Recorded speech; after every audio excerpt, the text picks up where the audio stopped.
bienvenida. Yo estoy aquí con alguien muy especial para mí, ahorita les voy a contar. Gracias por estar en este espacio, ya sea que lo estés escuchando por cualquier plataforma, Spotify, YouTube, Instagram, Facebook Live, por donde sea, muchísimas gracias.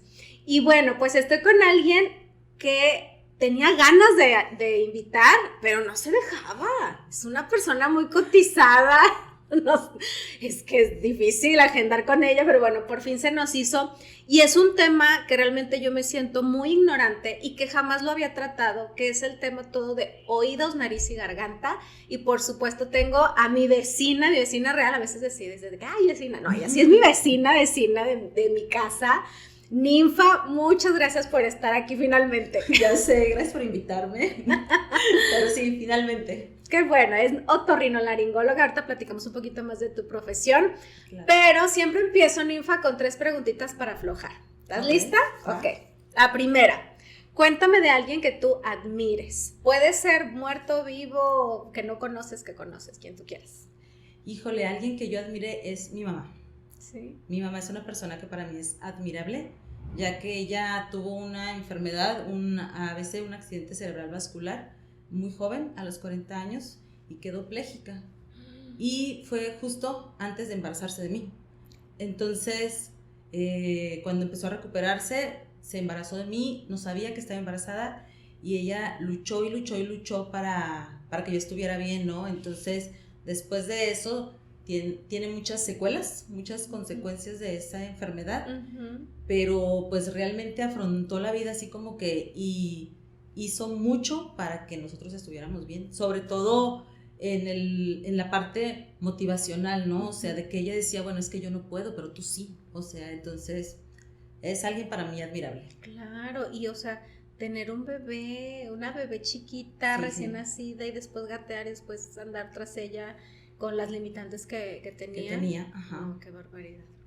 Segunda pregunta, si no fueras otorrino, ¿qué otro trabajo te gustaría hacer en tu vida? Diantres, otorrino. No sé, la verdad es que nunca dudé de lo que quería hacer, entonces realmente no, pues seguiría siendo médico, aunque mucha gente no le guste, o sea, esa parte por la parte del esfuerzo, el sacrificio, el tiempo, etcétera. Híjole, pues a mí me gusta mucho y amo lo que soy. Ahora, esta misma parte me ha permitido ser maestra, o sea, docente. Entonces, pues, por donde le busque, me complementa. Sí lo disfrutas, muchísimo. Enseñar. Ay, qué bueno porque bueno, estás enseñando de lo mismo tuyo, del tema de la salud. Exactamente. Definitivamente te dedicarías al servicio de los demás, a la salud. O sea, a la salud, sí. Y bueno, tercer pregunta, o más bien me gustaría que nos dijeras así lo primero que se te venga a la mente, un consejo que tú le darías a las mamás. O sea, algo que ahorita tú pienses, esto me gustaría compartir, lo que has aprendido en tu vida de mamá. En mi vida como mamá, creo que todavía no aprendo mucho, que digamos. Ha sido Estamos bien complicado, sí.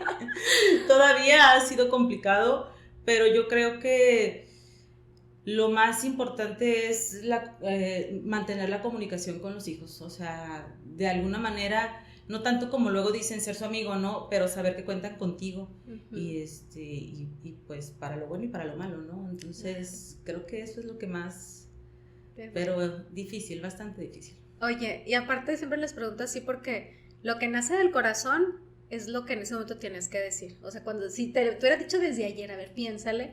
Igual traes un speech, pero no era lo natural, era esto. Es algo que tú quieres compartir, que es la comunicación, y está súper bien. Bueno, ahora sí, Ninfa, platícanos de tu vida profesional. Fuiste, bueno, primero médico, egresada, ¿y de dónde nació esto de me quiero dedicar a los oídos, nariz y garganta? Fíjate que es bien raro, ¿no? Porque, bueno, yo me decidí a ser médico, estaba en prepa, ya habían sido casi todos los exámenes para entrar a universidades y yo no sabía, o sea, así como que entonces fue un reto para mí decir voy a ser un médico, básicamente. O sea, fue un reto para mí decir voy a ser médico. Ya después de eso, pues yo disfruté mucho lo que fue la escuela, con sus altos, sus bajos, su esfuerzo, todo lo que tú quieras. Yo fui estudiante foránea Entonces era bastante complicado, sí, porque pues yo tenía que llegar a mi casa y todavía hacer de comer, limpiar, lavarme y todo lo demás. A ver, entonces, ¿no eres de aquí, estudiaste aquí o estudiaste en otro lado? Ahí me perdí. Yo vivía en Durango, y cuando ya terminé la prepa, yo no me quería quedar en Durango, no sé, no me gustaba, o sea, y mi papá no me quería dejar ir a ningún lado, entonces me puse rejega y dije, perfecto, voy a presentar para la Escuela Médico-Militar, donde pues básicamente el gobierno te mantiene, porque mi papá me decía que no. Ajá, y ya después, pues como aquí tenía familia, pues logré venirme para acá. Torreón siempre me gustó. Desgraciadamente después de la violencia Torreón cambió mucho, pero antes aquí era tan fácil conocer a la gente, tan fácil, siempre fue así, súper hospitalaria, no había tanto clasismo, etcétera, ¿no? O sea, me gustaba esa parte. Entonces fue que ya me vine y estudié en Gómez. Entonces, como mi papá no quería que me saliera de tu casa.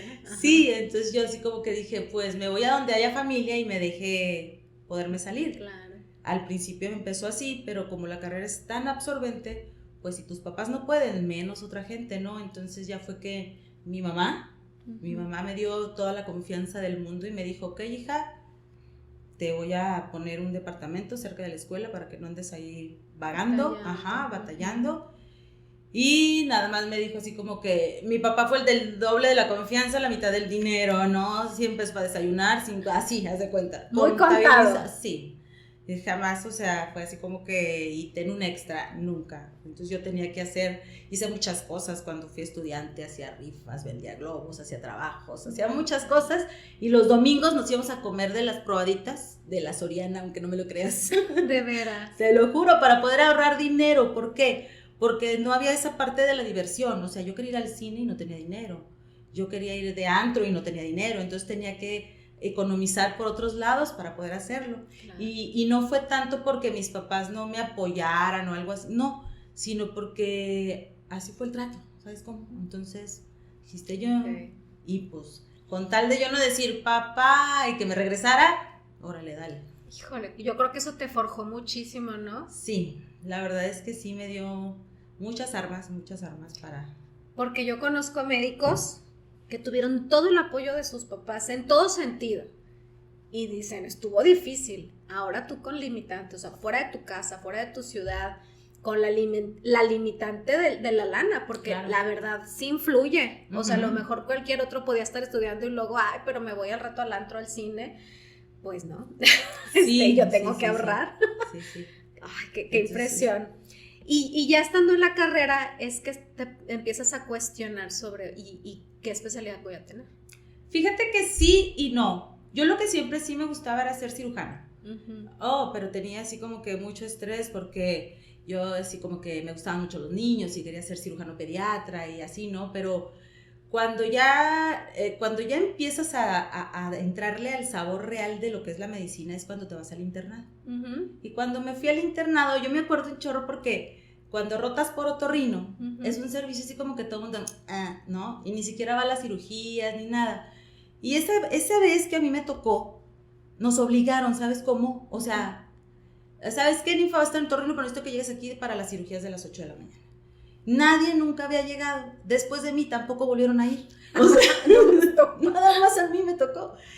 Y me tocó un doctor muy buena onda, que pues, se portó muy bien y todo. Y empecé a ver las cirugías y esto. Y dije, está padre. Luego sucedió la parte de la estética en la que nos dimos cuenta que también un otorrino hacía estética, ahí en ese mismo momento. Y luego me di cuenta que el otorrino ve niños, adultos, viejitos, entonces, y aparte era cirugía. Wow, es de las especialidades, a mi punto de vista y al de muchos, más completa. Claro, mucho porque estás abarcando todas las edades. Y todas las áreas. Y todas las áreas, ¿verdad? Haces clínica y también eres cirujano. Ah, o sea, el otorrino no es como que hay nomás el otorrino de consulta y el otorrino de cirugía, no. A fuercita tiene que abarcar las dos cosas. Abarcas todo. Okay. Hay subespecialidades, pero ya son como adiestramientos. Y aquí en México básicamente nada más hay otorrino pediatra, pero no todo el mundo se va a hacer otorrino pediatra porque pues realmente no es así como que tan de que busquen un otorrino pediatra. No es algo tan demandado como por ejemplo un gastropediatra. Exacto. Hay muchos bebés enfermos de la panza y Exacto. niños, pero de los oídos o la nariz pues no tantos. Aunque te diré porque tu especialidad abarca, o sea, desde acá. Entonces, Exacto. lo que sí es que hay montones de bebés y niños enfermos de la garganta y ahí sí entra tu especialidad, ¿no? Así es. De hecho, cuando yo digo que soy docente en la universidad y cuando doy mi presentación, además de mi currículum, les digo que anteriormente, o sea, la cirugía más realizada a nivel mundial era la cirugía de amígdalas, superada hoy en día por la cirugía estética, que es la rinoplastía, y también la hace el otorrino. O sea, antes las operaba el otorrino y las de ahora también. Una de las enfermedades más comunes a nivel mundial son las infecciones de vías respiratorias superiores y también las ve el otorrino. Entonces, definitivamente tiene mucho peso, ¿no? Y mucho alcance. Claro. A ver, vamos por lo más básico, Ninfa, porque aquí creo que muchas vivimos en el error. Tenemos niños y ven para acá para limpiarte las orejas y agarramos el cotonete. Malísimo, error enorme. Por favor, dinos, ¿cómo se limpian los oídos de los bebés y los niños? Yo siempre les digo que Dios nos hizo tan bellos y maravillosos que nuestro oído tiene un mecanismo de autolimpieza. La cerilla no es mala, cerilla buena. La cerilla, o que su nombre es cerumen, es una sustancia que unas células especializadas en la parte más externa del conducto se forman. Sirven para lubricar, sirven para atrapar el polvo, las bacterias que entran a los que pueden llegar a entrar, porque el oído es una cavidad, ¿no? Incluso tienen sustancias que destruyen las bacterias. Entonces la cerilla no es mala, la cerilla es buena. Claro. ¿Sí? Nosotros cuando nos bañamos emitimos calor y ese mismo calor hace que la cerilla se derrita y sala. Entonces básicamente tú nada más debes de limpiar la parte externa del conducto sin introducir nada. Porque en realidad cuando ya yo veo un paciente que trae el cerumen súper impactado así cerca de la membrana o en la parte más interna del conducto y le pregunto que si usa cotonetes y dice que no, pues obviamente es poco probable que eso sea verdad. Porque si la cerilla se produce en la parte externa, ¿qué tiene que andar haciendo allá adentro, no? Entonces la mayoría de las veces nosotros mismos vamos introduciendo el cerumen. Entonces lo ideal sería, por ejemplo, ya bañamos al bebé, al niño, y a lo mejor con la pura toalla vamos a pasarle así y ya, o sea, ni siquiera el cotonete va por fuera. De hecho, el cotonete tiene esa forma para limpiar. La oreja tiene muchos recovecos. Entonces, esto es lo que, por eso tiene esa forma. Esta parte de aquí, la parte de lo que es el pabellón auricular, ¿sí? Y nada más limpiar la parte externa del conducto, donde realmente si le limpias, pues iba a salir la cerillita derretida, líquida, ¿no? Entonces, eso es todo. Aunque sí hay personas que tienen una producción distinta eso te iba a preguntar. De la cerilla, ¿no? O sea, hay personas que producen mucha cerilla o muy seca, que se va haciendo durita y no puede salir y entonces se impacta. Ok, ¿ahí hay que hacer algo especial o es algo muy personalizado que tiene que ver con el médico? Yo creo que sí. Todos los pediatras tienen dentro de su costumbre la exploración en los bebés de explorar los oídos. Yo realmente desde que yo me dedico a la medicina y que fui con mis maestros y llevé a mis propios hijos, pues ellos sí tienen esa costumbre. Yo tengo pacientes referidos por pediatras básicamente para eso. Claro. Entonces... Oye, Ninfa, ¿y qué opinas ahora algo que usamos todos, los audífonos? Traemos para todo. Y esto desde muy chiquitos, mi hijo de 18, yo también, para todos lados. ¿Tenemos que tener algún cuidado especial con nuestros oídos al usar audífonos o mejor los tiramos a la basura? No me digas eso, por favor. Fíjate que la tecnología pues nos alcanza, ¿no? Los audífonos sí son malos. ¿Pero por qué son malos? Porque nosotros no seguimos las indicaciones adecuadas, ¿no? O sea, tú no tienes por qué traer todo el audífono todo el día puesto y así lo dejamos, ¿no?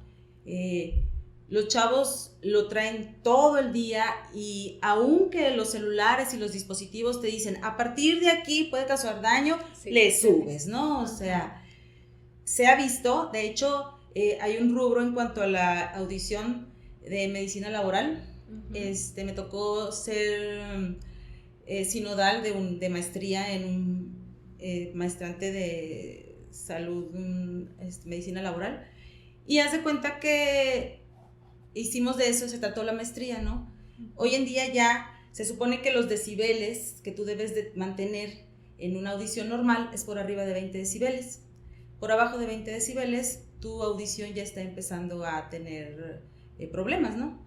En el área laboral ya no se considera así, le bajan 10 decibeles, de 5 a 10 decibeles. ¿Por qué? Porque hoy en día cuando te hacen tu examen de admisión, resulta que ya traes una caída. Ya todos por un estamos trauma sordos. acústico, y eso es por, aparte del ambiente adverso, o sea, de lo que es la contaminación ruidosa, pues el uso constante de auditivos. Eso por un lado. Por el otro, por supuesto que no permite que el cerumen o la cerilla esté drenando hacia afuera, ¿no? Entonces se va acumulando. O sea, lo ideal sería entonces usarlos con un volumen adecuado y solamente por periodos cortos. Por periodos cortos, así es. Y limpiarlos bien, porque la mayoría de las personas ni los limpian, ¿no? Se los quitan, se los ponen y se contaminan y ahí va para adentro. Ay, claro, porque pues claro, tenemos ahí el chicharito, que lo dejamos donde sea, ya se llenó de polvo y lo metes. Exactamente. Claro. A ver, vámonos a los mocos. Tú eres muy especialista en mocos, supongo. Sí, son lo mío.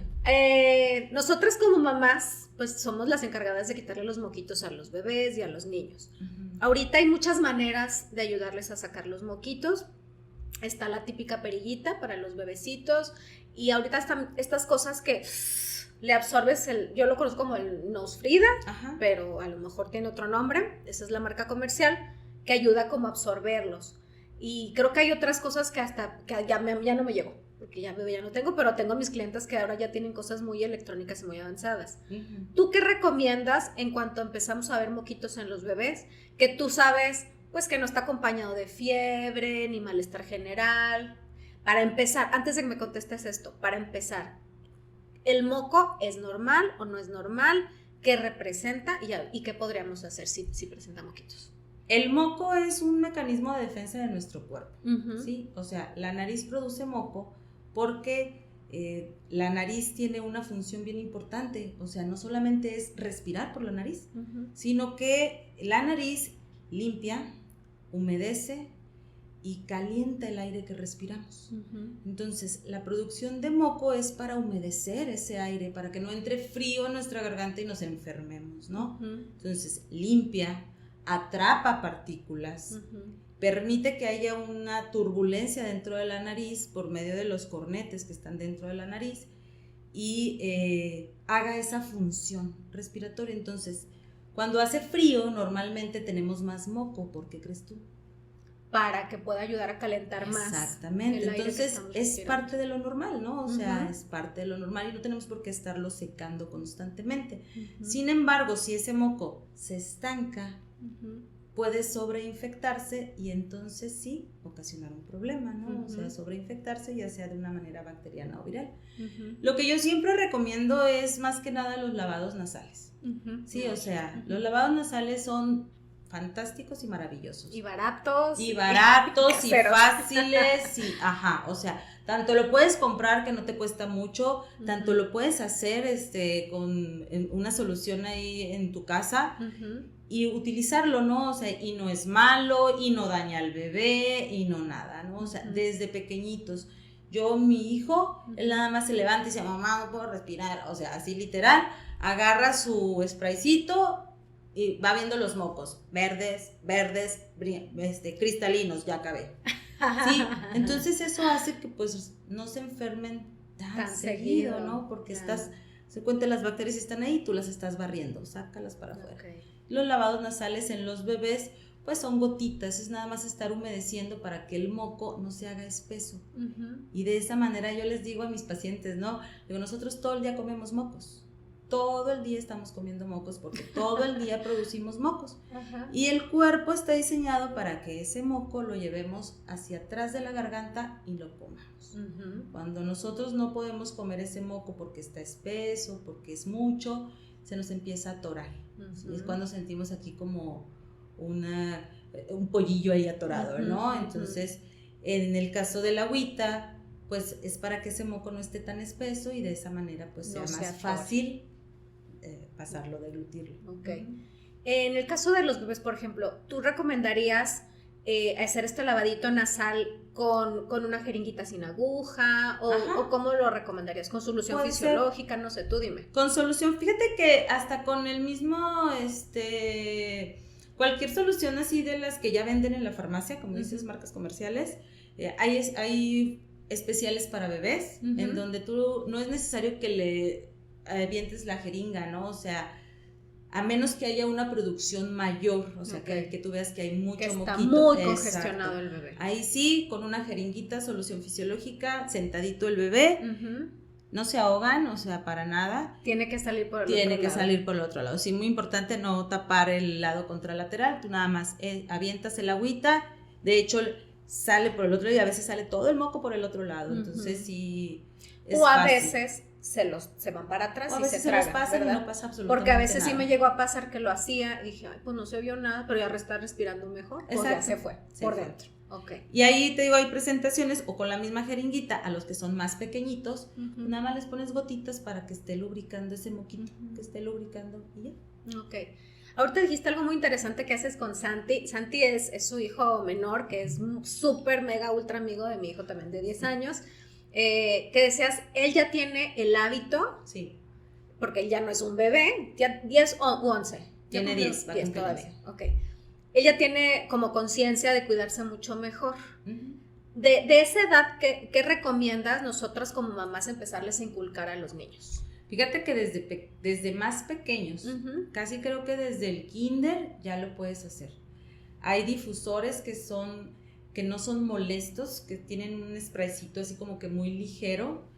Y ¿como el Sterimar o no? Como el Sterimar Baby. O sea, el Sterimar Baby el difusor es muy noble. Sí, es una brisita nada más. Haz de cuenta, entonces ya nada más enseñarle al bebé. Yo trato de crearles esa confianza inicial de decirles, no pica, no duele, no te va a pasar nada, no te vas a ahogar. O sea, a los niños hay que hablarles con la verdad. Los niños son más listos de lo que creemos y hay que hablarles con la verdad. Sí. Y los niños cuando ven algo que es bueno, pues no le tienen miedo y lo siguen haciendo, ¿no? O sea, entonces, por ejemplo, tú desde más pequeñito le decías, si te sientes congestionado, a sonarte. Así es. Y hasta que, como dices, verde, hasta que te salga cristalino. Hasta que le salga cristalino, así es. Y así lo hace, ¿no? Y yo ya, así ya puedo respirar, o sea. Okay. Y entonces, ahorita me surge la duda.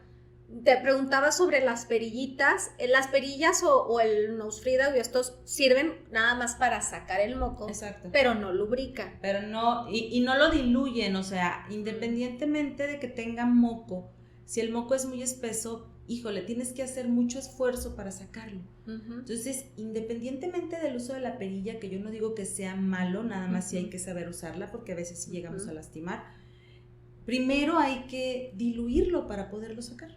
O sea, independientemente de que sí las usemos, primero vamos a lubricar la nariz, primero vamos a diluir el moco, ya, es muchísimo más fácil sacarlo. Claro. Ahora, Ninfa, creo que muchas mamás, y esto me incluyo yo porque con el más grande, pues uno siempre está echando a perder, ¿verdad? Claro. La cara. Pero yo era de las mamás miedosas del moco, de chino, es que ya trae moco, ya valió, ¿no? Ya después me fui dando cuenta, ya con la experiencia y tanto hijo, que, ay, no. Ya con 5. Sí, ya al quinto. Me di cuenta como que el moco no es tan malo, mientras no haya otros síntomas que sí me muestren algo más. Si tenemos un bebé o un niño en casa con moquitos, podemos hacer esto de los lavados nasales. ¿Y en qué momento nos empezamos a preocupar? Yo me acuerdo mucho que mi mamá me decía, fíjate el color del moco, si es amarillo, si es verde, y de ahí ya vas viendo, y si haces cita con el pediatra. A ver, explícanos, ¿en qué momento decimos hay que acudir al médico? El moco siempre tiene que ser cristalino, en poca o mucha cantidad, o sea, Si es en mucha cantidad, pero sigue siendo cristalino, pues puede ser consecuencia ambiental, ¿no? Y que esté presentando ahí como lo que acabamos de comentar, una hiperproducción del moco porque el cuerpo se está defendiendo. Entonces, ahí pues nada más hay que ver hasta dónde al bebé o al niño pequeño le afecta, o sea, que no pueda respirar, que no pueda dormir bien por la presencia del moco, que tenga despertares, y obviamente ya el moco siempre va a ser verde en la mañana, porque toda la noche el moco se estanca, ¿verdad? Ahí se queda. Entonces hay que lavarlo en la mañana. Si sale verde, no hay que decir, oh, ya tiene moco verde. Pues no, porque ese moco tiene ahí toda la noche y se hace espeso, se estanca. Es normal el moco verde matutino. Lo que no es normal es que todo el día el moco esté verde, ¿verdad? O sea, que todo el día y constantemente. O, como bien dices, ¿no? Que ya sea acompañado en el caso de los bebés de irritabilidad o de fiebre, que empiecen a dejar de comer o tengan molestia al comer, ¿no? Ahí sí ya tenemos que ver ya un poquito más de cuidado de acudir al médico. Y es que también hay un doctor, no sé si lo conoces, un pediatra, Alberto Estrada Retz, que escribe mucho en redes sociales, y él siempre dice, no se asusten de los mocos y la tos, mientras esté todo tranquilo, así nos quitan chamba los pediatras. Ya sé. Porque de repente no se dan abasto, ¿verdad? Pero entonces, para que no nos alarmemos a la primera. Y en el caso de la tos, ahora también dinos, ¿es algo similar? Exactamente. ¿En qué momento nos preocupamos? La tos también es un mecanismo de defensa. Nuestro cuerpo tiene un montón de mecanismos que nos hacen que el cuerpo solito se defienda. Si hasta ahorita me has preguntado de 3 cosas y las 3 cosas son un mecanismo de defensa de tu cuerpo, ¿no? La tos también es al momento de que el moco es tan abundante, escurre y llega hasta lo que es la laringe, a donde están las cuerdas. Las cuerdas no nada más nos permiten hablar, sino también las cuerdas se cierran. Es un mecanismo de defensa para que al momento de que nosotros comamos, tomamos líquidos o el moco baje, las cuerdas se cierran para que no pase hacia la tráquea y de ahí hacia nuestros pulmones. Entonces, cuando el moco está ahí constante, pues ¿qué hacen las cuerdas? Le avisan acá un mecanismo, así los músculos y todo, de órale, échala para afuera, ¿no? Entonces, esa es la tos. Empezamos a toser para sacar lo que quiere entrar, ¿no? Entonces, en el caso de los bebés, por eso luego ellos es más fácil que hagan procesos neumónicos, porque su fuerza todavía no es suficiente para poder toser y sacar. Así es, o sea, se va a la mitad, se queda a la mitad, ese moco se va para abajo y pues si ya está infectado de arriba, pues ya se va a los pulmones y ahí ya empieza a hacer daño también. Ok, entonces si empiezan con tosecita, de repente en la mañana se levantan o a lo mejor durante todo el día tosió unas 20 veces, pero digamos, sigue la vida de nuestro bebé, de nuestro niño, ahí no nos preocupamos. Es un mecanismo de defensa. Hidratación para el moco hacerlo más diluido y no lo podamos comer. Acuérdate que si la función es comerme el moco y el esófago está exactamente atrás de la laringe o de donde está la cuerda, pues obviamente ahí se acumula y por eso es que produce la tos. Entonces nada más hidratación y diluir el moco, lavados nasales, que tosa y pues ya, ¿verdad? O sea, si el resto del día es un día normal, pues básicamente fue eso, ¿no? Últimamente también he visto en redes algunos pediatras de aquí y otros de otros lados que hablan sobre los jarabes para la tos, que ahorita ya dicen, no les den jarabes para la tos, en realidad hay que hidratar a los niños, esperar otros síntomas, no se desesperen mamás, porque luego los queremos quitar la tos, y en realidad no son el efecto expectorante que esperamos en ellos, pues no va a pasar y los estamos nada más sobremedicando. ¿Tú qué opinas de esto? Yo creo que sí, es que hay medicamentos combinados. O sea, si tú das un mucolítico que sirve para diluir el moco y un antitusígeno combinado, pues a lo mejor, ¿no? O sea, puedes no hacerle tanto daño. Pero si solamente das medicamento para la tos e inhibes ese reflejo, pues entonces sí puede llegar a ocasionar que el moco pues escurra y ya lleguemos a tener otros procesos, ¿no? Entonces, yo también pues, no por tener más trabajo, porque realmente es verdad, pero la automedicación no siempre es adecuada, ¿no? Porque nosotros tenemos que ver al paciente de una forma integral. Entonces, si el problema es la nariz y tú crees que está aquí o si crees que está en los pulmones, nunca le vas a atender esta parte. Entonces, por más graves que le das, pues, de todas maneras estás creando otra o dejando pasar otro diagnóstico, ¿no? Por eso es importante ir con el experto. Claro, ya. Esa tosecita que hace vida normal no pasa nada, pero ya si empezamos a ver, por ejemplo, que la tos es de esta tos de perro, que no se quita, que no la deja vivir, o sea, que algo está pasando que no está cómodo, pues entonces ya mejor acudimos al médico. Porque entonces ya a lo mejor, independientemente de que sea un proceso infeccioso, pues también puede ser un proceso alérgico, ¿no? También. Y también hay que atenderlo porque a la larga sí le puede ocasionar otros problemas. Oye, y aparte aquí yo creo que... Sí, Torreón bendito, yo les digo, sí, gracias a Dios ya empezaron las alergias. Y Valentina me dice, mamá, tu trabajo es muy malo porque dependes de que otros se enfermen para que a ti te vaya bien. Digo, no, para eso estoy yo, para atenderlos, ¿no? Sí, de que, ay, me quiero comprar algo nuevo. Ay, qué bueno que vienen las alergias. Que vienen las alergias, sí, gracias a Dios, como ahora sí de que durante toda la pandemia, niños encerrados, no hubo cirugías de amígdalas.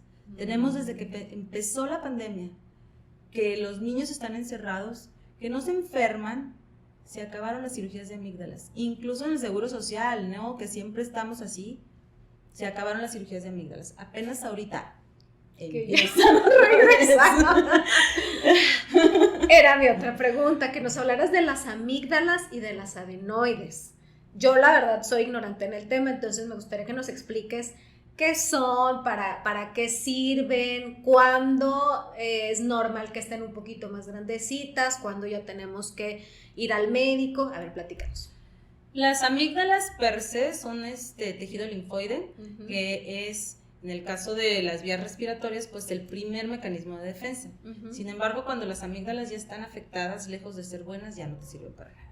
Además de que muchas personas tienen el tabú ese de que no, es que si le quitan las amígdalas, le quitan las defensas. Pues no, porque aunque sí es un mecanismo de defensa, representa un porcentaje mínimo que absolutamente no pasa nada, ¿no? O sea, no pasa nada en cuanto a esa parte, ¿no? de la inmunidad en el que quitarte las amígdalas funciona.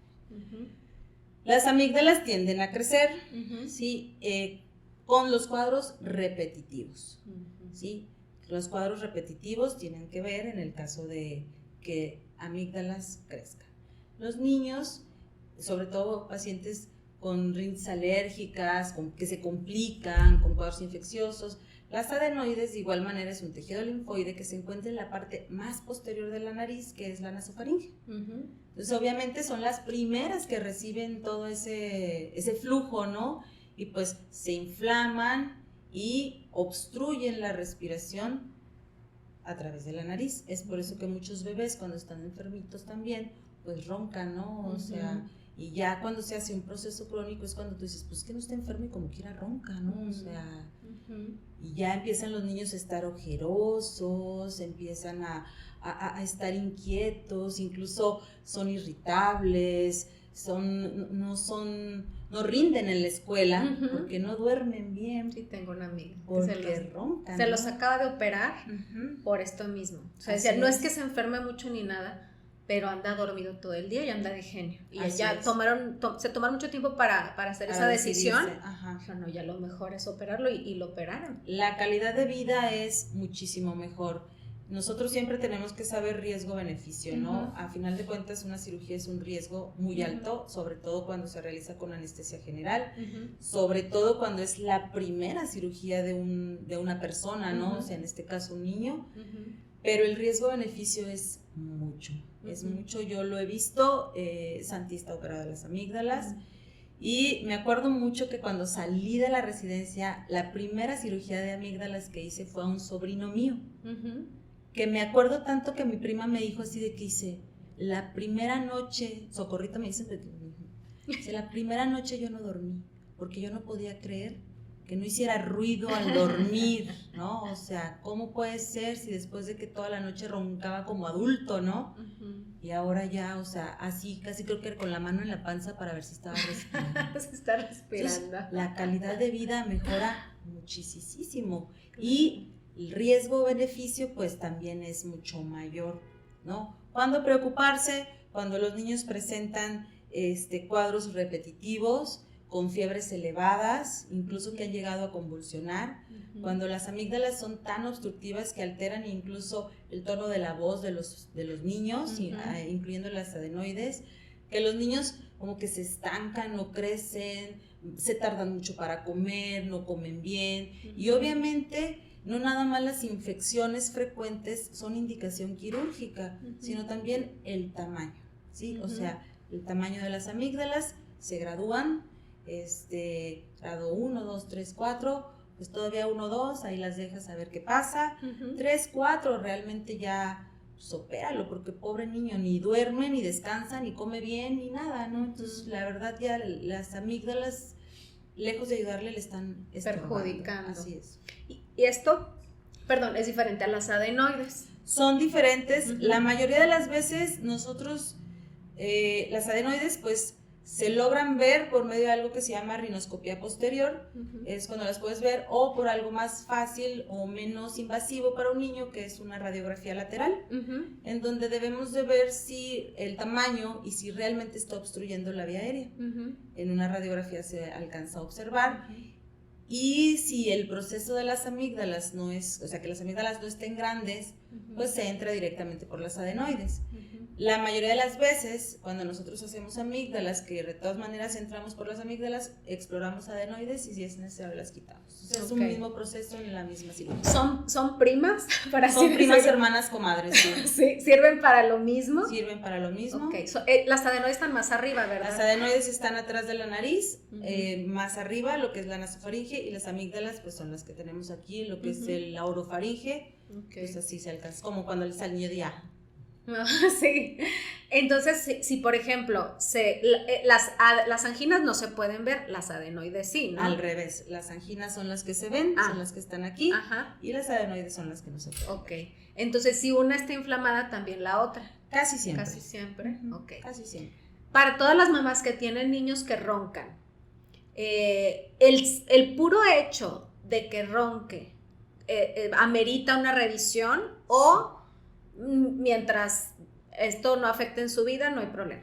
¿Tú qué opinas? El ronquido es una enfermedad, punto. O sea, nuestro cuerpo no está diseñado para roncar. El ronquido se hace por una vibración del paladar blando al momento de que no puedes, o sea, o que batallas para meter el aire, ¿sí? Si tú respiras normal, pues el paladar no tiene por qué vibrar, pero si haces un esfuerzo, de hecho nosotros mismos cuando hacemos así como el puerquito, es porque estás haciendo un esfuerzo y es cuando hacemos vibrar el paladar. Entonces, el ronquido como tal es una enfermedad, tanto para niños como para adultos. Que sea constante, ¿no? O sea, no decir, hay pacientes que dicen, no, es que estaba bien cansado y se durmió. Bueno, muchas veces sí, cuando estás muy, muy cansado, los músculos se relajan y pueden llegar a tener un proceso obstructivo, pero nada más, ¿no? O sea, no es algo constante. Ok, esto también le pasa aquí ventaneando a Memo cuando tomó alcohol. Es cuando más ronca. Sí, porque hay una relajación tan grande del cuerpo que si lo que es la base de la lengua, la parte más posterior de la lengua, se va hacia atrás y obstruye, y hacemos un esfuerzo un poco más para poder abrir ese espacio, y entonces cuando roncamos. Como cuando estamos embarazadas. También. Cuando estamos embarazadas, que tenemos el bebé aquí, que ya no nos deja así. Los pulmoncitos así. Sí, entonces hacemos un esfuerzo mayor por respirar, ¿no? Y roncamos. Yo roncaba cuando estuve embarazada, sí, el último sí roncaba. Muchas de mis mamás. Oye, todo súper interesante, Ninfa. Yes. Creo que después hacemos otra edición. Platícanos dónde te pueden encontrar, tu consultorio, platícanos un poquito para quien esté interesado en tener alguna cita contigo. Muy bien, pues yo les platico siempre mi currículum, pero bueno,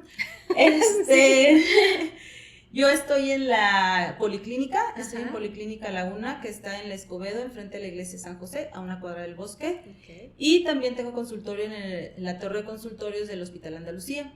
De hecho, apenas voy a empezar también ahí mismo en Andalucía, hay una sucursal en Gómez, y también ya me hablaron para irme para allá brincar un poquito. Vas a andar como loca. Sí,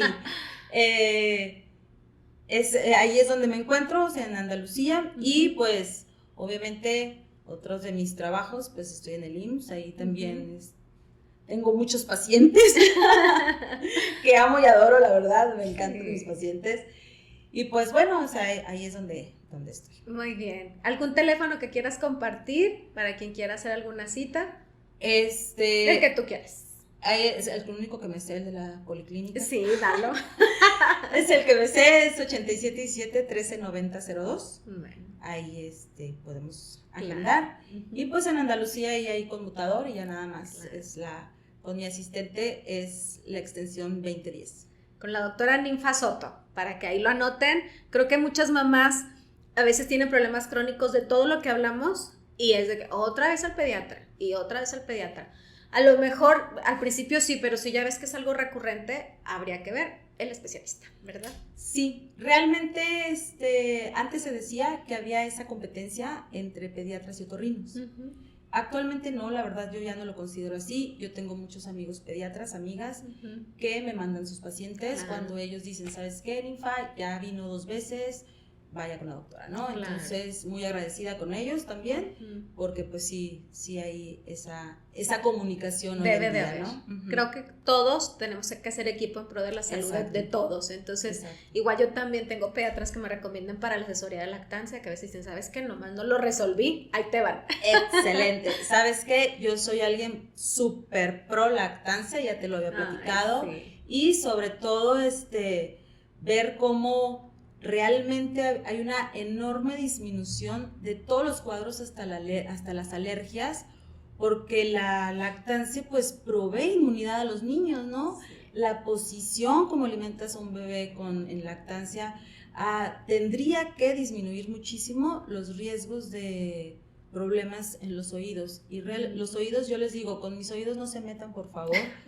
Porque ahí en la 71 yo prácticamente me dedico a casi pura cirugía de oído y es un proceso, híjole, bien difícil, ¿no? Sobre todo porque afecta un órgano de los sentidos, que es la audición. Y un paciente que no escucha sufre.